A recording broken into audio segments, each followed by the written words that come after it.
యెహోషువ గ్రంథం 15వ అధ్యాయం 13 నుండి 32 వచనాలు ధ్యానించుకుందాం. 15వ అధ్యాయంలో యోధా గోత్రానికి వారి వంశం చొప్పున దేవుడిచ్చిన స్వాస్థ్యం గురించి మనం ధ్యానించుకుంటూ వస్తున్నాం. ఇక్కడ 13వ వచనం వరకు వచ్చాము. ఇక్కడ ఏముందంటే, యెహోవా యెహోషువకు ఇచ్చిన ఆజ్ఞ చొప్పున యూదా వంశస్థుల మధ్యను యెఫున్నె కుమారుడైన కాలేబునకు ఒక వంతును, అనగా అనాకీయుల వంశకర్త అయిన అర్బా యొక్క పట్టణమును ఇచ్చాను. అది హెబ్రోను.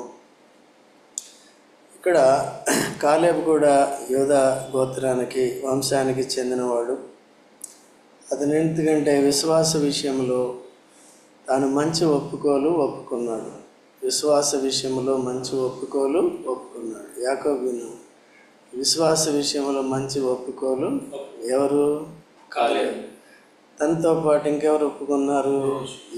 యెహోషువ కదా, ఇంగ్లీష్లో జాషువా. వీరిద్దరు కూడా వాళ్ళు పేగులు చూడటానికి పంపబడినప్పుడు 12 మంది ఇశ్రాయేలు గోత్రకర్తల్లో వారిని ప్రముఖులైన వారిని పంపినప్పుడు 10 మంది చెడు సమాచారం తీసుకొచ్చారు. ఆ దేశం అంతా బాగుంది, పంటలన్నీ బాగున్నాయి, పండ్లన్నీ బాగున్నాయి, చాలా సారవంతమైంది, నిజంగా అది పాలు తేనెలు ప్రవహించి అంటే సమృద్ధి గల దేశమే, చాలా మంచిది మనకి అన్నారు. కానీ అని పెట్టేవారు పోయిందనమాట. కానీ మనము వారిని జయించలేం. దాంట్లో అనాకీయులు ఉన్నారు. వారు చాలా బలిష్ఠులైన వారు, చాలా పొడగాటి వారు. వారిని మనము జయించలేం. అంటే వీళ్ళు ఏ శక్తిని చూసుకున్నారు? తమ శరీర శక్తిని చూశారు కదా. అయితే ఇప్పుడు ఆ వాగ్దాన దేశాన్ని అప్పగించేది ఎవరు? వారికి దేవుడు కదా. వీరూరికే బొమ్మలాగా నిలబడాలి, విశ్వాసం ఉంచాలి, నడవమంటే నడవాలి, కూర్చోమంటే కూర్చోవాలి. మిగిలిన పని అంతా ఎవరు చూసుకుంటారు? దేవుడు చూసుకుంటారు కదా. మనకి కనబడే మనకి, ఈ శరీరం కలిగిన మనకి పరిమితమైన శక్తే ఉంటుంది కదా. నాకున్న శక్తి నాకే ఉంటుంది, నీకున్న శక్తి నీకే ఉంటుంది. అయితే దేవుడు సర్వశక్తిమంతుడు. అయితే ఆయన శక్తి అపరిమితమైనది కనుక ఆయన మహిమాయుక్తమైన పోరాటం కూడా పోరాడతాడు. ఏమి లేదు, ఒక 4-5 మిడతలను పంపించి వారిని కరవండి, మిడతలకు కూడా విషం పెడతారు. అవి కుట్టినానికి ఏమవుతారు? సచి. లేకపోతే ఒక దేవదూతను పంపించి వాళ్ళ సంగతి చూసుకోండి అంటే దేవదూతలు కూడా లక్షలాది మందిని శత్రువుల్ని సంహరించుట కూడా మనం చూస్తాం. అయితే ఇప్పుడు వాగ్దానం చేసిన దేవుణ్ణి నమ్ముకోవాలా, లేకపోతే తన శక్తిని చూసుకోవాలా కదా. అది ఇప్పుడు కొత్త నిబంధన ప్రకారము సాతాను శక్తిమంతుడు, మనము బలహీనులము. మనము మానవులు ఎవరండి?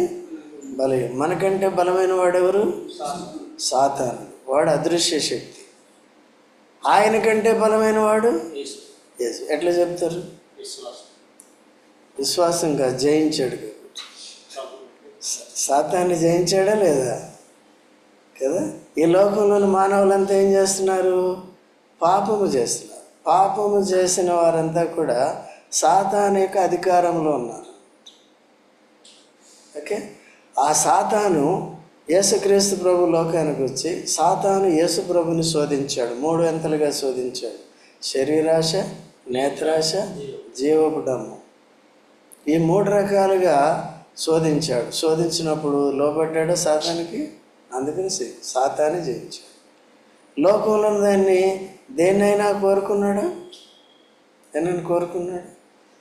అట్లా మొట్టమొదట ఆదామవ్వలు ఏం చేశారు? అది శరీరమునకు మంచిది, రమ్యమైనది, ఇంకా మంచి చెడ్డల. ఇక్కడి నుంచి మంచి చెడు నాకు ఎవరు చెప్పనక్కర్లేదు, దేవుడు నాకు చెప్పనక్కర్లేదు, ఇంకెవరు చెప్పక్కర్లేదు. ఏ రోజుల్లో ఎవనొస్తులు అట్లా, మమ్మీ డాడీ నువ్వేం చెప్పేది, డాడీ నువ్వేం చెప్పేది అని ఫీజు కట్టవలసినప్పుడు డాడీ కావాలా? ఎవరండి మనకి ఏదన్నా అవసరమైనప్పుడు, అనారోగ్య పరిస్థితి వచ్చినప్పుడు, ప్రతికూల పరిస్థితులు వచ్చినప్పుడు ఇమ్మీడియట్గా మనల్ని ఆదరించేది, మనతో ఉండేది ఎవరండి? తల్లిదండ్రులు. ఫిజికల్గా తల్లిదండ్రులు. ఆ దేవుడు ఎప్పుడు ఇన్వాల్వ్ అవుతాడు? మనం ప్రార్థన చేయాలి. దేవునికి ఏం చేయాలి? అందుకనే కదా ప్రార్థన చేసేది. సో కొన్నిసార్లు సంఘం కూడా తల్లి వల్ల ఏం చేస్తుంది? ఆదరిస్తుంది. ఆ సంఘానికి ఏం చేయాలి? ఇన్ఫార్మ్ చేయాలి. ఆ సంఘంతో ఏం చేయాలి? ఐక్యపరుస్తుంది కదా. సో కాబట్టి ఆ విధంగా యేసుక్రీస్తు ప్రభు జయించాడు. ఆదాము అవ్వలు ఓడిపోయారు. ఆదాములో పుట్టిన మనమంతా పుట్టుకతోనే ఎవరి సంతానం? సాతాను సంతానం. ఎప్పుడైతే యేసుక్రీస్తు ప్రభుని రక్షకుడిగా ప్రభువుగా అంగీకరించినామో, పాపాలు ఒప్పుకున్నామో, ఇప్పుడు దేవుని పిల్లలము అయ్యాం. దేవుని పిల్లలైతే మనం ఏం చేయాలి? జయ జీవితము కలిగి ఉన్నాం. దేన్ని జయించాలి? యేసు ప్రభు దేన్నైతే జయించినాడో మనం కూడా దాన్ని జయించాలి. యేసు ప్రభు దేన్ని జయించాడు అనుకున్నాం? సాతాను శోధన జయించాడు కదా. అందుకని మనకి ఇంగ్లీష్లో పాట ఉంది కదా, ఈల్డ్ నాట్ అంటూ టెంప్టేషన్. టెంప్టేషన్కి ఎప్పుడు ఈల్డ్ అవుతాం? ఎప్పుడైతే సాతానుడి పేరు టెంప్టర్ అన్నమాట. వాడు టెంప్ట్ చేస్తాడు అన్నమాట. ఇప్పుడు ఫర్ ఎగ్జాంపుల్ యూత్ మీటింగ్ ఉంది, ఎన్ని గంటలకి? 6 గంటలకి. వద్దు పడుకో, కొంచెం పడుకుని 6:30కి నువ్వు స్పెషల్ కదా, నువ్వు స్పెషల్ గెస్ట్ వెళ్ళి అక్కడికి వచ్చి. అది కొంతమంది కాలేజీ నుంచి ఇమీడియట్గా వచ్చారు. అట్లే ముందుగా ఏం చేయాలండి? పొద్దున్నుంచి ఇంట్లోనే ఉంటాం. అంటే ఈ శరీరం ఏం చేస్తుందంటే సాతానికే సహకరిస్తుంది కానీ ఎవరికి సహకరించట్లేదు? యేసు ప్రభు వచ్చి నీ కొరకు ప్రాణం పెట్టాడే, నీ కొరకు ఎంతో శాశ్వతమైన ప్రేమ చూపించినాడే, నీ కొరకు నా కొరకు అంత శ్రమ పడితే ఆయనకి ఇచ్చి విలువ ఎంతండి కదా, చాలా తక్కువ. అట్లా లేకుండా ఏం నేర్చుకోవాలి? మనం క్రమశిక్షణ నేర్చుకోవాలి, మాదిరి నేర్చుకోవాలి కదా. ఐ కెన్ అండర్స్టాండ్, నేనే అండర్స్టాండ్ చేసుకుంటాను ఎవరు నిర్లక్ష్యంగా ఉంటున్నారు, ఎవరు ఆత్మీయ విషయాలకి ప్రథమ స్థానం ఇస్తున్నారు, ప్రాముఖ్యత ఇస్తున్నారు అని తెలిసిపో. ఎందుకు అట్లా చేసేవారు మీకే తెలిసిపో. అయితే అట్లా తెలిసి గిల్టీగా బతికే బదులు సరి చేసుకోవాలి. ఇప్పుడు నేను ఈ వయసులో ఉన్నానండి. నా వయసు ఎంత? 69. రేపు జూన్ 1కి 70లో పడతా. నేను ఎన్ని గంటలకు వస్తా? రావాలా వద్దా? ఈరోజు అదే ఆ టైం మీకు అనుకూలమైన టైమే మనం పెట్టుకున్నాం కదా. కాబట్టి ఏం చేయాలి? ముందుగా అయినా రారు, మళ్ళీ ఫోన్లు చేయాలి. ఇది జయ జీవితానికి గుర్తా? మనలాంటి వాళ్ళు వాడుకుంటాడా? ఇశ్రాయేలు 12 గోత్రకర్తలు ఎంతమంది విజయం పొందారు? సరే, వారిని దేవుడు వాడుకోవటం మొదలుపెట్టాడు. వారిని వాడుకోవటం మాత్రమే కాదు కానీ వారికి ఇక్కడ స్వాస్థ్యాన్ని కూడా ఇస్తున్నాడు అన్నమాట. ఇప్పుడు అక్కడికి వచ్చాము. ఎవరికి స్వాస్థ్యం దొరుకుతుంది? ఇప్పుడు యేసు ప్రభువును నమ్ముకున్న మనకి ఇక్కడ పరలోకంలో కూడా మనల్ని ప్రముఖంగా దేవుడు చూడాలంటే, మనకి ప్రత్యేకమైన స్థానం దేవుడు ఇవ్వాలంటే ఎవరికి ఇస్తాడండి? మంచి ఒప్పుకోలు. మనం జయిస్తాము అని చెప్పేవాడు జయిస్తాడు. యేసుక్రీస్తు ప్రభు ఎవరండి? జయశాలి. యేసు ప్రభు ద్వారా మనం ఏం చేస్తాం? జయిస్తాం. యేసు ప్రభు లేకపోతే, అందుకని అపోస్తలుడు పౌలు ఏమన్నాడంటే ఫిలిప్పీ 4:13లో, నన్ను బలపరచువాని మూలంగా నేను సమస్తమును చేయను. ఇంగ్లీష్లో I can do all things who strengthens me. When he is going to strengthen us, Lord, I am weak, you are almighty. You give me your power to defeat enemy. What is our first enemy? Our flesh itself. ఇదేమంటుంది? It always disobeys. ఎప్పుడు కూడా ఆత్మీయ జీవితానికి అవిధేయత చూపిస్తుంది, వాక్యానికి అవిధేయత చూపిస్తుంది, వింటుంది కానీ ఆ ప్రకారం చెయ్యదు. యేసు ప్రభుకి దేవునికి అవిధేయత చూపిస్తుంది. దేవుడు విధేయులకి ఇస్తాడా స్వాస్థ్యం? అవిధేయులకి ఇస్తాడా? విధేయులకి తోడుగా ఉంటాడా? అవిధేయులకి తోడుగా ఉంటాడా? విధేయులను బలపరిచి శత్రువుని ఓడిస్తాడా, లేకపోతే అవిధేయులను వాడుకుంటాడా? సార్, అవిధేయులు ఇన్ అదర్ వర్డ్స్ కదా, they or indirectly serving, helping Satan to have victory. అందుకనే చూడండి, ప్రకటన 17:14 చదవండి. ప్రకటన 17:14 త్వరగా చదవండి తెలుగులో. These shall make war with the Lamb. ఏది? These shall make war with the Lamb.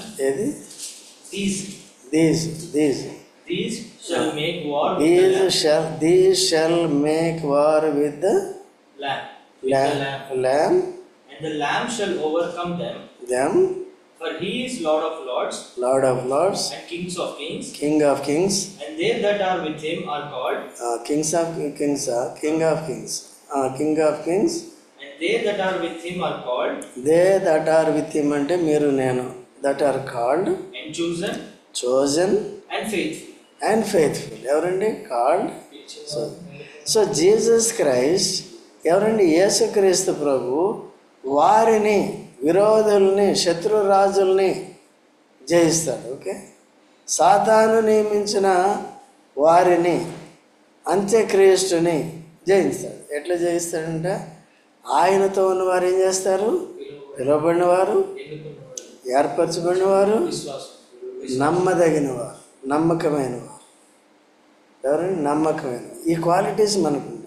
మనం ప్రభుత్వం ఉన్నప్పుడు ఆయన ముందుంటాడు, మనం వెనుకున్నప్పుడేమో విజయం అనేది వస్తుంది. ఇప్పుడు యెహోషువను ముందు పెట్టాడు. యెహోషువకి దేవుడు అన్నీ చెప్తున్నాడు, ఎటు వెళ్ళాలి, ఏం చేయాలి. పొందిన తర్వాత కూడా స్వాస్థ్యం ఎవరికి ఎంత ఇవ్వాలి?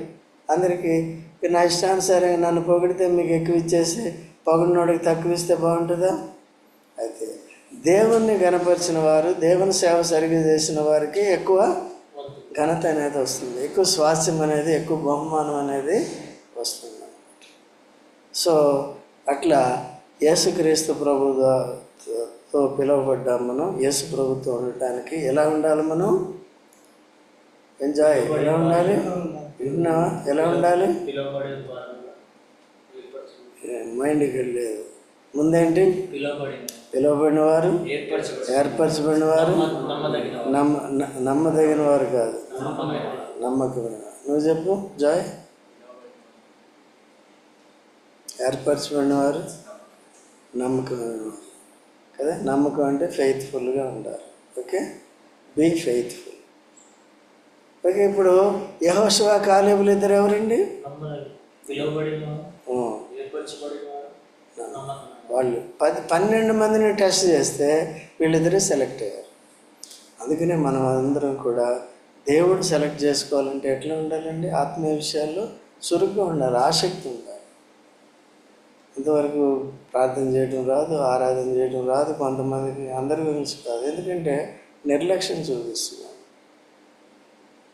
కదా. వాక్యాన్ని నేర్చుకునేది ఎందుకు మనకి? ఇది మామూలు రామాయణం కాదు కదా, వినేసి చెక్క భోజనం చేసుకోవటానికి. ఏం చేయాలి? ఇది పాటించాలి. ఇది సత్యం. ఇది మనకి ఇప్పుడు రియలైజ్ అయ్యాం, తర్వాత రియలైజ్ అయ్యాం. ఇక అర్థమవుతుందండి. రామాయణం కదా, ఏదైనా అంతే. బైబిల్ కూడా కథలాగే ఉంటుంది. అట్లా కథ కాదండి ఇది, దిస్ ఈజ్ రియాలిటీ. కాబట్టి ఇవన్నీ కూడా మనకు బుద్ధి కలగాలని, మనకు జ్ఞానం కలగాలని, మనం కూడా ఆ స్వాస్థ్యం పొందిన వారి విశ్వాస పరిమాణం చొప్పున మనం కూడా జాగ్రత్తగా ఉండాలని, మనం కూడా ఈ లోకంలో జయించాలని. మొదటి శత్రు ఎవరండి? సాతాను. రెండో శత్రు ఎవరండి? లోకంలో ఉన్న ఆశలు, స్నేహితులు. మూడోది ఏంటండి? శనివారం వచ్చింది, మీటింగ్ ఉందంటే కొంతమంది వెళ్ళిపోతారు. ఎక్కడ మీరు మంచోడు కదా, వెళ్ళిపోయినప్పుడు మీరు చెడ్డండి, ఉన్నప్పుడు మంచి. కానీ ఎప్పుడు ఒకరోజు చెడ్డ, ఒకరోజు మంచిగా ఉండాలా? కొన్ని రోజులకి మొత్తం లాక్కెళ్ళిపోతాడు మళ్ళీ. అదేనా? సో కాబట్టి జాగ్రత్తగా ఉండేది నేర్చుకోవాలి. ఇప్పుడు ఇక్కడ మనం ఇంతకీ మనం చూసుకునేది ఏంటంటే, ఇక్కడ దేవుడు యెహోషువకి ఏమని సెలవిస్తున్నాడంటే, యెఫున్నె కుమారుడైన 13వ వచనంలో కాలేబునకు ఒక వంతును, కాలేబుకి ఒక వంతు అనగా అనాకీయుల వంశకర్త అయిన అర్బా యొక్క పట్టణమును ఇచ్చెను. అది హెబ్రోన్. హెబ్రోన్ ఎవరికి ఇచ్చాడు? హెబ్రోన్ అంటే అర్థం ఏంటి? హెబ్రోన్ కాలేబుగయ్యా. ఎవరికి ఇచ్చాడంటే కాలేబుకి ఇచ్చాడు. అది వాళ్ళు స్వాధీనంలో ఉన్నారు. వాళ్ళని వెళ్ళగొట్టి ఏం చేయాలి? ఇప్పుడు తీసుకోవాలి. ఓకే. కాబట్టి ఆ పట్టణాన్ని, ఏ పట్టణాన్ని? హెబ్రోన్, అనాకీయుల వంశకర్త అయిన అర్బా యొక్క పట్టణమును ఇచ్చాను. అది అర్బా యొక్క పట్టణం అంటే ఏంటి? హెబ్రోన్. హెబ్రోన్ అంటే అర్థం ఏంటి? హెబ్రోన్ అంటే ఫెలోషిప్. ఎవరితో ఫెలోషిప్? ఎవరితో సహవాసము? దేవునితోనూ, దేవుని నమ్మిన వారితో కదా. మిగిలింది ఏమవుతుంది? లోక స్నేహం అవుతుంది. వాళ్ళు ఎప్పుడు మనల్ని విశ్వాసంలో, పవిత్రతలో బలహీనపరుస్తారు, దేవుని సన్నిధిని దూరపరుస్తారు. అంతకంటే ఏం ఉపయోగపడు? నాకు ఇక్కడ దేనికైనా ఉపయోగపడతారంటే అంతవరకు దేనికి దానికి, ఈ టైంకి ఆ టైంకి క్లాష్ కాకుండా చూసుకుని జాగ్రత్తగా ఉండాలి. వాళ్ళు దేవునికి నమ్మకంగా ఉన్నవారు, తాము మోసగించుకోకుండా, ఆత్మీయ విషయాల్లో నష్టపరచుకోకుండా జాగ్రత్తగా ఉండేవారు వారన్నమాట. ఓకే. అది మనం కూడా అలా చెదిరిపోయేవారుగా ఉండకూడదు, కానీ మనం ఎలా ఉండాలండి? కాలేబు వంటి వారుగా ఉండాలి. కాలేబు ఇటు డైవర్ట్ అయ్యాడా? మొదట ఏ విశ్వాసం ఉందో ఆ విశ్వాసంలో స్థిరంగా ఉంటూ, బలంగా ఉంటూ, ఎప్పటికీ అదే ఉంటూ కొనసాగుతున్నారు. కాబట్టి ఇప్పుడు వచ్చిన తర్వాత ఆయనకి ఏమి ఇచ్చాడు? హెబ్రోను. దాని అర్థం ఏంటి? ఆయన దేవునితో చక్కటి సహవాసం చేశాడు. రెండోది మిగిలిన పరిశుద్ధులందరితో, మిగిలిన ఇశ్రాయేలుతో చేశాడు. లేక తన గోత్రంలో మాదిరికరంగా ఉన్నాడు. తన గోత్రం ఏది? యోధా గోత్రం. యోధా అంటే అర్థం ఏంటి? స్తుతి కదా. ఎప్పుడు స్తుతి చేయాలి మనం? జయించిన తర్వాత ఏం చేయాలి? స్తుతి చేయాలి. దేవుడు మనకిచ్చిన పని ముగించిన తర్వాత, సక్సెస్ అయిన తర్వాత ఏం చేయాలి? ఇప్పుడు నోవహు ఎప్పుడు స్తుతించాడు దేవుణ్ణి? ఎప్పుడు ఆరాధించాడు? ఎప్పుడు దహన బలి అర్పించాడు? ఆపదంతా తీరిన తర్వాత, బయటకు వచ్చిన తర్వాత మొట్టమొదటిగా, ప్రభువా నీవే మమ్మల్ని రక్షించావు, కాపాడినావు, కాబట్టి ఈ భూమి మీదకి మమ్మల్ని తీసుకొచ్చావు, నీకు వందనాలని చెప్పాడు కదా. అప్పుడున్న ఆ జనాంగాన్ని అంతటినీ ముంచేయడానికి, చంపేయడానికి కారణం ఏంటండి? వీళ్ళు వాళ్ళతో సాంగత్యం చేయదు. ఈ ఉన్న 8 మంది కూడా చెడిపోతారు. సహవాసం ఎందుకుంది నీకు జాన్? నిన్ను ఎప్పుడు చెడిపోకుండా ఉంటాను, నిన్ను పవిత్రంగా ఉంటాను, దేవునికి బలులు అర్పించడానికి, దేవుని లేఖనాలని ఎరగటానికి సరిగ్గా దేవుని మందిరాన్ని అందించాడు. ఇది వాడలాంటిది అన్నమాట. ఇక్కడుంటే మనం ఏముంటుంది? భద్రత ఉంటుంది, నేర్చుకుంటాం. అంతేనా డేవిడ్? నేర్చుకుంటాం. కాబట్టి మైండ్ పెట్టండి. ఓకే యాకో. కాబట్టి ఈయనకి ఒక వంతు అన్న, అందరికీ ఒక వంతు, ఈయనకి చూసారా అట్లా. కాబట్టి తర్వాత అక్కడ నుండి 14వ వచనంలో, అక్కడ నుండి కాలేబు అనాకు యొక్క 3 కుమారులైన యెషయి, అహీమాను, తల్మయాను అనాకీయుల వంశీయులను వెళ్ళగొట్టి వారి దేశమును స్వాధీనపరచుకున్నాడు. ఎక్కడి నుండి? అక్కడ నుండి కాలేబు వారి యొక్క 3 కుమారులను కూడా ఏం చేశాడు? జయించాడు. అక్కడి నుండి అతడు దెబీరు నివాసుల యొద్దకు పోయెను. అంతకుముందు దెబీరు పేరు కిరియత్ సేఫెరు. ఎక్కడికి వెళ్ళాడండి ఇప్పుడు?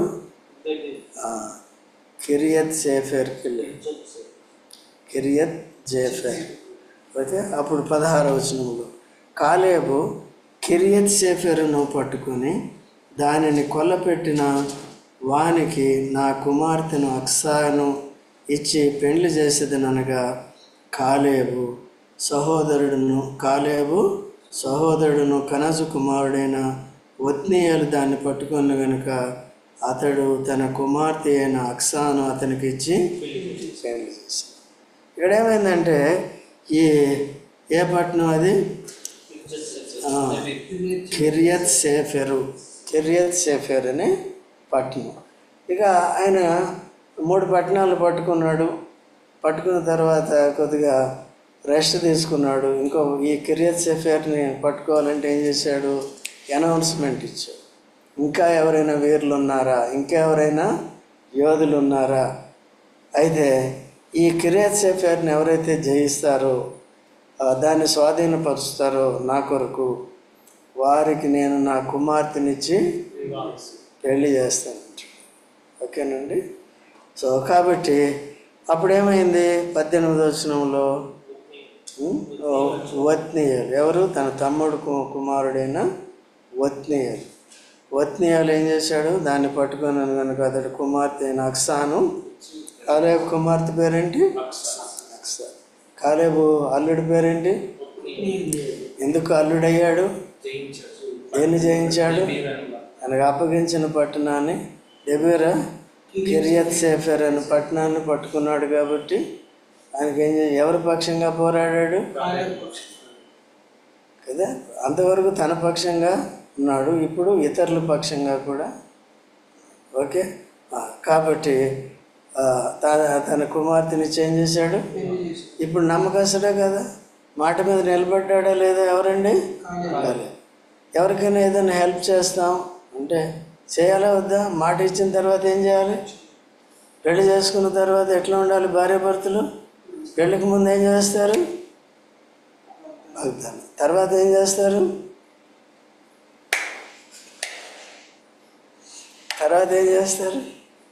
చెప్పండి.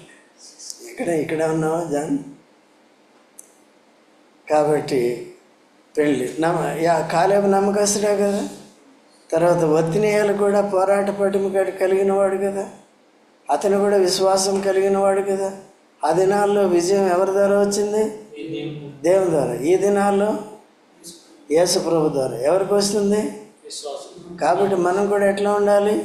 ఒత్నీయేలు ఏమనొస్తాడండి, ఆయన పెద్దవాడు అయిపోయాడు, 3 పట్టణాలు జయించి మిగిలిన ఈయన చూసుకున్నాడు.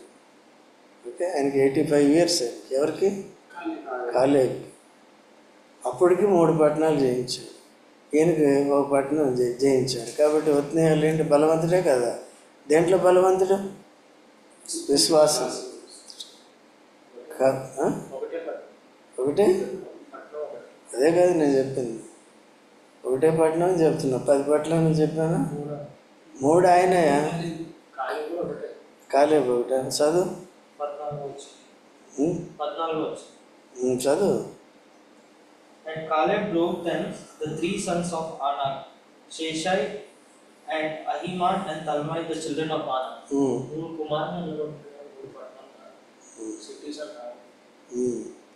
ముగ్గురు జయించిన 3 పట్టణాలకి రాజులుగా ఉంటారు. లేదా 3 పేర్లు ఎందుకు రాస్తారు? ఓకేనా? ఆ దినాల్లో అంతా ఆక్రమించుకుంటారు. ఇప్పుడు మీరు ఇద్దరు ఉన్నారు, ఈనాకు జాన్సన్. రేపు పెళ్ళైన తర్వాత ఒకటే ఇంట్లో ఉంటారా? నువ్వు ఎక్కడుంటావు? అమీర్పేటలో ఉంటావు. ఆయన ఎక్కడుంటాడు? అమెరికాలో. ఆయన లండన్లో ఉంటాడు. కాబట్టి ఇప్పుడు ఇద్దరిని జయించాలంటే ఏం చేయాలి? నువ్వు ఉన్న దగ్గరికి రావాలి, ఆయన ఉన్న దగ్గరికి. అది ఓకే, పర్వాలేదు, మంచోడు. కాబట్టి ఎంతవరకు వచ్చింది? ఒత్నీయేలు ఏమవుతాడు? కాలేబుకి అల్లుడయ్యా బాబు. తమ్ముడు కొడుకు ముందు, ఇప్పుడెవరు? అల్లుడు. తర్వాత కుమార్తె పేరేంటి? రోహిత్ అక్స. ఓకేనా? Right, very good. కాబట్టి ఇప్పుడు చూడండి ఏం జరిగిందో. 18వ వచనం. మరియు ఆమె తన పెనిమిటి ఇంటికి వచ్చినప్పుడు తన తండ్రిని ఒక పొలం అడుగుమని అతనిని ప్రేరేపించింది. ఆమె గాడిదను దిగగా కాలేబు ఆమెను చూచి, నీకేమి కావాలని ఆమెను అడిగాను. అందుకు ఆమె, నాకు దీవెన దయచేయుము, నీవు నాకు దక్షిణ భూమి ఇచ్చి ఉన్నావు కనుక నీటి మడుగులను నాకు దయచేయమనగా అతడు ఆమెకు మెరక మడుగులను, పల్లపు మడుగులను ఇచ్చాడు. చూసారా? ఇక్కడ ఒత్నీయాలు తెలివైనవాడు. ఒత్నీయాలు అందుకనే ఊరికి గంగరెద్దులాగా ఉండకూడదు. ఆయన ఏమిచ్చాడు? ఏదో ఇచ్చాడు. దక్షిణ పూట ఈయనకేమో దక్షిణ భూమి అది దాన్ని మెట్ట భూమి అనుకుంది. ఇప్పుడేం కావాలనుకుంది? పల్లపు భూమి కావాలి, నీరు పారే భూమి కావాలి. నీరు ఉన్న దగ్గర పంటలు బాగా పండుతాయి అని వెంటనే వచ్చిన వెంటనే చూడండి తెలివైనడు. ఆమె వచ్చిన వెంటనే ఆమెను ప్రేరేపించి ఏం చేశాడు? భార్య పంపాడు, పోయి అడుగు మీద ఆడింది. ఓకేనా? కొన్నిసార్లు ఆడవాళ్ళ ద్వారా త్వరగా పనులు అవుతాయి. ఎందుకంటే తండ్రి కుమార్తెను ఏం చేస్తాడు? ఇవన్నీ ఆలోచనలు అన్నమాట. దీన్ని అంతటిని బట్టి ఏంటంటే ఈ ఫ్యామిలీస్లో వినండి, ఈ ఫ్యామిలీస్లో రేపు అయిన తర్వాత అందుకనే ఎక్స్టెన్సివ్ థింకింగ్ ఉండాలన్నమాట. ఎప్పుడూ నేరో థింకింగ్ పెట్టుకోకూడదు, అన్నీ జాగ్రత్తగా. ఎందుకంటే ఇతరులు తమ స్వలాభం కొరకు మనల్ని ఎలాగ వాడుకుంటున్నారో జాగ్రత్తగా చూసుకో. అవసరం వచ్చినప్పుడు తను వాడుకున్నాడా లేదా? ఎవరిని చెప్పరా? డేవిడ్ ఎవరిని? లేదు, పడలేదా? ఇక్కడ లేవా?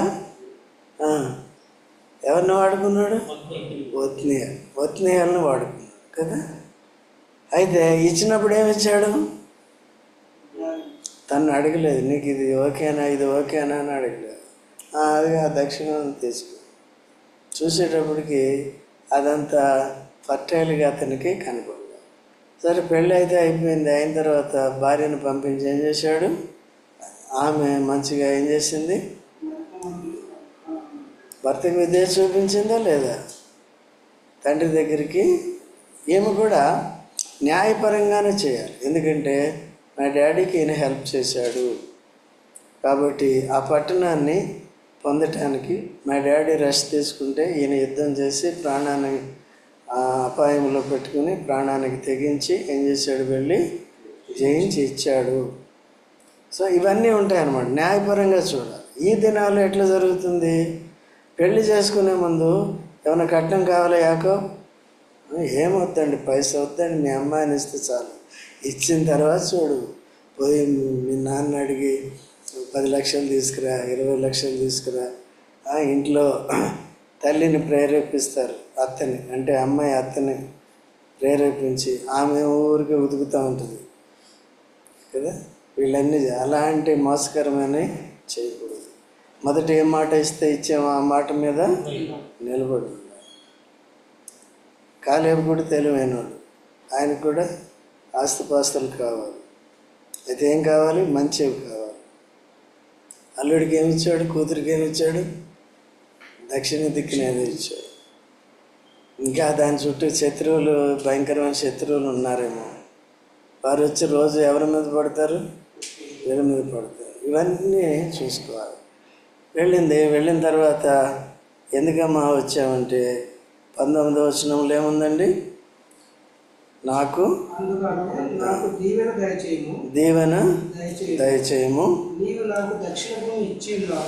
దీవెన అని ఎందుకు అడిగా అంది? ఆశీర్వాదం అని ఎందుకు అనలేదు? భూసం. మనుషులు ఇచ్చేది దీవెన, దేవుడు ఇచ్చేది ఆశీర్వాదం. మనకి ఎఫెసీ 1:3 ఏముంది? పరలోక విషయంలో ఆత్మ సంబంధమైన ప్రతి ఆశీర్వాదమును క్రీస్తు యేసు ద్వారా దేవుడు మనకి కనుక ఆయన ఏం చేయాలంట? స్తుతించాలి. ఓకే, రోహిత్ ఇక్కడే ఉన్నావా? దేవుడు ఏమిచ్చాడు మనకు క్రీస్తు యేసులో? ఆశీర్వాదం. ఓకే, అయితే దీవెన అంటే అర్థం ఏంటి? భూ సంబంధం. అయితే 2 మాటలు ఇంచుమించు ఒకటే, బట్ ఎక్కువ ఏంటంటే బైబిల్లో దీవెన అనేది భూ సంబంధమైన వాటికి వాడతారు, ఆశీర్వాదం అనేది ఆత్మ సంబంధమైన వాటికి వాడతారు. ఇంచుమించు 2 ఒకటే. దీవించి ఆశీర్వదించనే అవసరం లేదు. ప్లీజ్ కైండ్లీ అంటాము. ప్లీజ్ అంటే ఏంటి? దయ.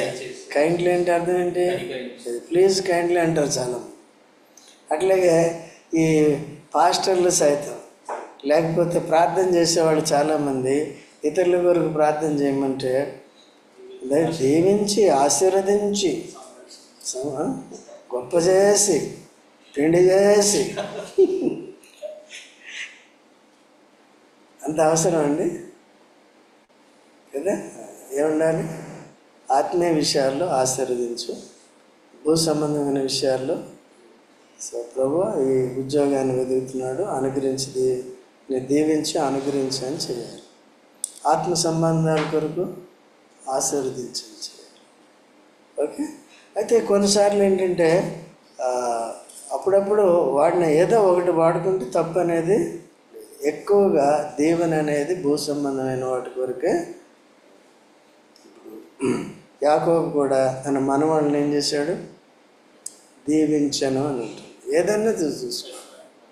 అదే దేవుడు ఏమంటాడంటే ఈవెన్ అబ్రహామును సైతం నిన్ను ఆశీర్వదించి దేవుడు ఆశీర్వాదం అనేది ఎవరి ద్వారా వస్తుంది?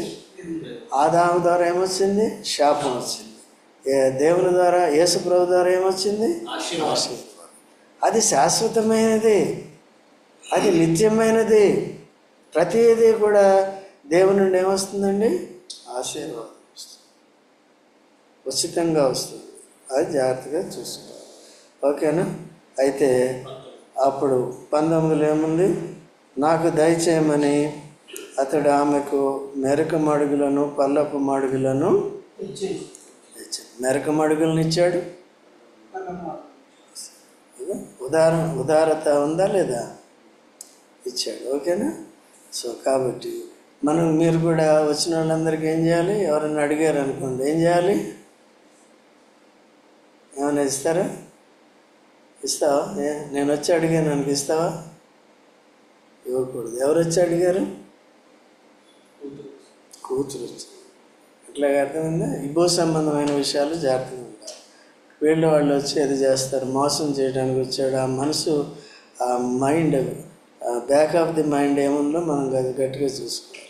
అప్పుడు మనకి ఫ్రంట్ ఆఫ్ ది మైండ్ ఏమో ఉంటేనే బ్యాక్ ఆఫ్ ది మైండ్ ఇతరులది అర్థమవుతుంది.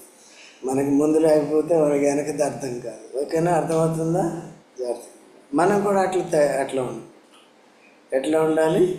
ఒత్తిడిలాగా ఉండాలి, జయించి పెట్టాలి, పెద్దలు చెప్పిన పని చేయాలి. తర్వాత వాళ్ళకి తెలుసో తెలియకో ఏదో చేశారనుకో, దాన్ని ఏం చేయాలి? కరెక్ట్ చేయించుకోవాలి. టెన్షన్ లేదా? అయితే ఈయన డైరెక్ట్గా వెళ్తే మళ్ళీ మనస్పర్ధలు వస్తాయని ఎవరిని పంపించాడు? కూతురిని పంపిస్తే ఏమైంది? తన భార్యను పంపించాడు, లేక కాలేబు కూతురిని పంపించాడు. కూతురిని ప్రేమిస్తాడు కాబట్టి ఇప్పుడు ఏం చేశాడు? మెరక స్థలం ఇచ్చాడు. తర్వాత ఆ రీతిగా జరిగింది. ఆ సమస్య అనేది పరిష్కారం ఉంది. తర్వాత మనం 20 నుంచి 32 వరకు కలిసి ఉన్నాయి కదా. దాంట్లో ఏం చూస్తున్నాం? యోధా వంశస్థుల గోత్రమునకు వారి వంశముల చొప్పున కలిగిన స్వాస్థ్యము. ఏ స్వాస్థ్యం అని? ఎదోము దగ్గర నుంచి, సరిహద్దు దగ్గర నుంచి ఎక్కడి వరకు ఉందండి? రిమ్మోను అన్నవి. వాటి పల్లెలు పోగా ఈ పట్టణములన్నీ 29 పట్టణాలని పల్లెలు పోగా, పల్లెలు అంటే విలేజెస్ కాకుండా సిటీస్ అనేది ఇచ్చాడు. ఇప్పుడు క్రీస్తు యేసులో మనకి యేసుక్రీస్తు ప్రభువుని రక్షకుడిగా అంగీకరించి మన పాపాల కొరకు చనిపోయి తిరిగి లేచినాడు నమ్మటం ద్వారా పాప శాపాల నుంచి విడిపించి పరలోక విషయంలో ఆత్మ సంబంధమైన ప్రతి ఆశీర్వాదాన్ని ఇచ్చేసాడు. రక్షణ అనేది ఉచితం, పరలోకానికి గ్యారెంటీ.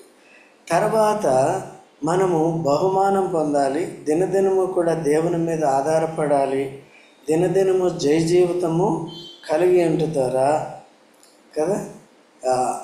మనము అధికమైన స్వాస్థ్యం పొందుతాం. ఎక్కడంటే మహిమలో పొందుతాం, ఇక్కడ కూడా ఇక్కడ పొందాడా లేదా? కాలేబు ఒత్నీయాలు పొందాడా లేదా? అక్సా కూడా ఎంత మంచిది చూసారా?